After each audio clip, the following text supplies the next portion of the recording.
Yeah. Hello, fellow traders. Tis I, TheRumpledOne, coming to you on Wednesday, November the 2nd. The year is 2022.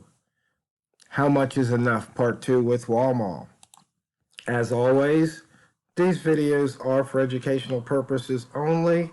Your results may differ from mine and differ from Walmal's. Walmal, first let's answer that question from a trader out there. They wanted to know about you and how you do it. Yeah, basically the question, I'll just read the last part of the question.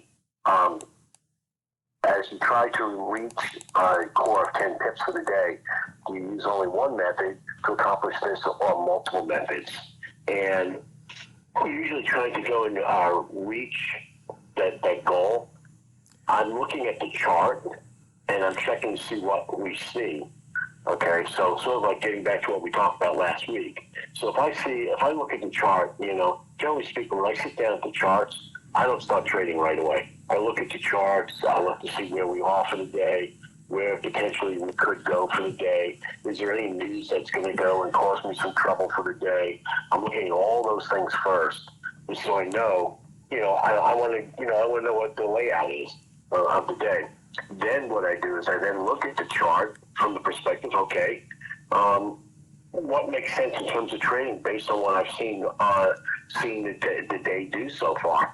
In other words, if I see on the chart that we're breaking Walmal lines one after the other, after another, well, guess what? I'm going to go and try to trade. It's going to be the Walmal lines. On the other hand, if I see lots of ranging back and forth, then what I'm going to do is I'm going to be looking to go and maybe take flip-flop trades or take high, low, high box trades. And so it really depends on what's going on for the day.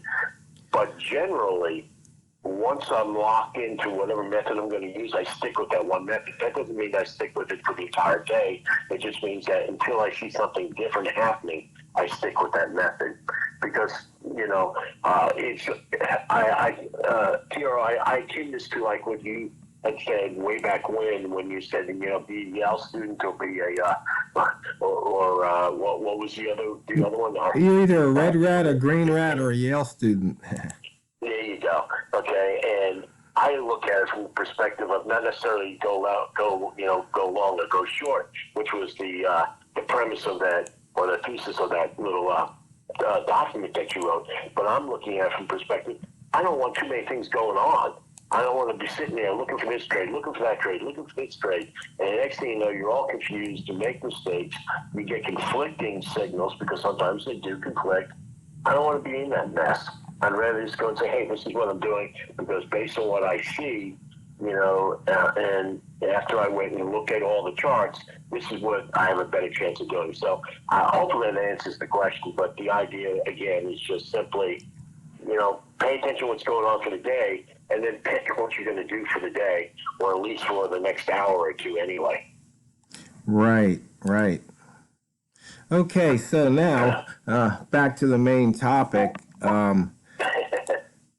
And I guess you need to tell the boys and girls and non-binary traders out there what you did today in terms of how much is enough, part 2. If you pull up a 1 minute chart for everybody, it'd be great. And if you look at the very beginning of this hour, you see that nice, lovely little move up at the beginning of the hour. Yeah. I got in pretty close to the. I got in at the close of the first bullish candle there, and so that was probably about 02.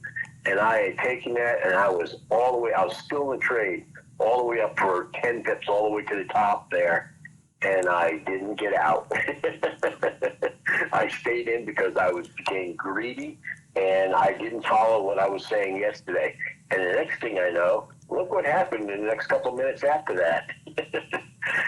and what's ridiculous is that, okay, I can go and say, okay, stay in there, but then when it started to fall through, that's when I should have gotten out. I could have gotten out easily with 5-6 pips, something like that, and been very, very happy with it. and I didn't. And instead of just getting out right then and there, I didn't go and say, hey, we're just in it to go and chunk it, or we're just in it to just go and get the lion's share of it. Hey, I got the lion's share. Get out. I didn't. I got greedy, and it went down. And actually, that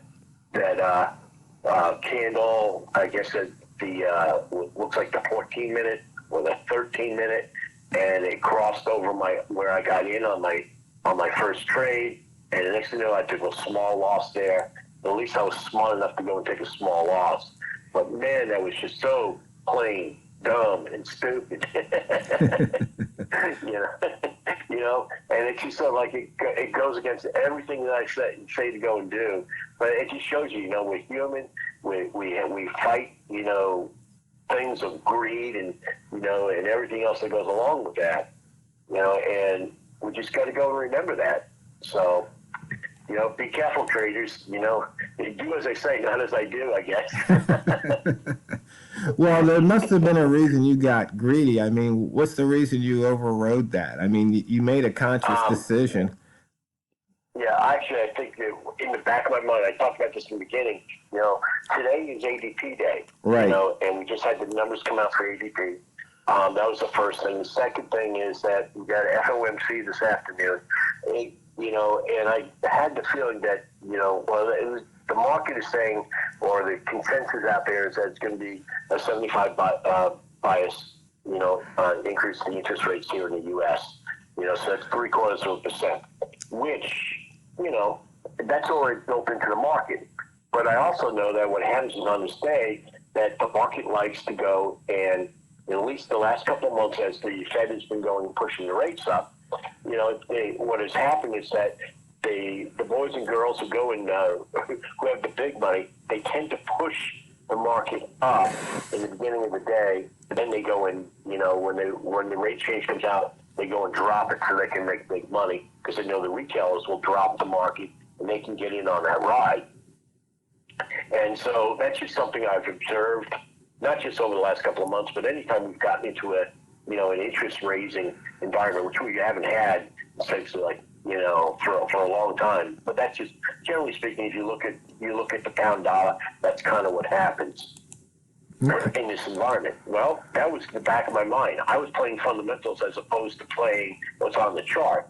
And that's what got me into trouble. And so I didn't chunk it. I didn't go and so that's violation number one. Violation number two is I didn't trade what I saw. I traded what I thought, and that will get you into trouble. Now, the good thing is that, we had a couple of nice little runs back up, and I was able to go and take advantage of that. And also when it went and crossed over the double O, I went and took a nice trade there. So I'm actually done for the day. I've made my core pips for the day.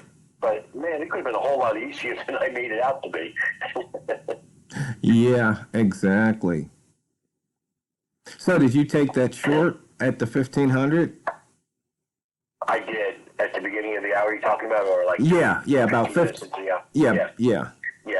I took that in, and what I did was I went and I stuck it, and I got in, and then what I did was the second bar that closed below the double O, I went and stacked on there and got out at pretty much the bottom of it. So you traded through the news? I traded through the news, because I was allowed to trade through the news, so I traded through the news. I don't have, on ADP, I don't have a problem with trading through that news event. It does exactly what it did. It'll move 15, 20 pips. It doesn't move, not that it can't, but it hasn't in the past. It never moves more than 15, 20 pips. It doesn't do like an FOMC thing where it'll go and move 100 pips or something crazy like that. So I'm willing to do that. I have my stops in place. So the worst thing that was going to happen was that I'm going to go and get stopped out, with either a small profit or a small win, small loss. Right. But because I was able to, we talked about stacking in a week or two ago, but because I was able to stack in, the nice thing about it was I made the money that I lost and then on top of that, I made the money for what I need for the day. So that's the nice thing about stacking in. The thing is with stacking is you got to go and say, okay, I've got enough, So like the title of this video, when is enough? Well, when is enough in this particular case for me today was I made up the loss and I made enough money to go and satisfy what my core was for the day. And so because of that, it was time to get out. And I'm glad I did, because look what it did. Not that my enough goes and dictates what the market's going to do, but, there's a point where, generally speaking, the market's going to move a certain amount for the hour, and you start saying, "Hey, I'm done." When I got out, the market had moved. The range for the hour was like, if I recall correctly, 26, 28 pips, something like that. And it was sort of like, yeah, I'm pushing my luck here, especially since all the other pips for the day were like 19, 30, 29, 30. 35, I think, was a big one. But for the most part, I was at the maximum range for the hour. Why am I going to go and try to cheat it? I mean, I already did that once today. Right. I noticed that price is being trying to test that daily open and coming back. We're stuck in a range because for the day right now we only have 53, 54 pips of range. Yeah, I think what's going on here is, my assessment anyways, that, the market just doesn't know what to do, doesn't know how to digest what's going on, in terms of U.S. politics, because the elections, in most states right now, we've got the early elections going on. We got election day next Tuesday, so it's less than a week ago. So there's lots of stuff that's going on politically. And on top of that, we get the Fed meeting, and the federal funds rate change today comes in. By the way, also today, just so everybody knows, that this affects it, is that today is also a bank holiday in Japan. So we have all those different factors that are going on, and I think it's sort of like muted the market a little bit, because normally you would think big swings, and that's what my thought was in the beginning of the day. But I think the opposite can happen also, and that is that what happens is because so many people are just so unsure what is going to happen because of all the fundamental stuff that's out on the countertop, so to speak.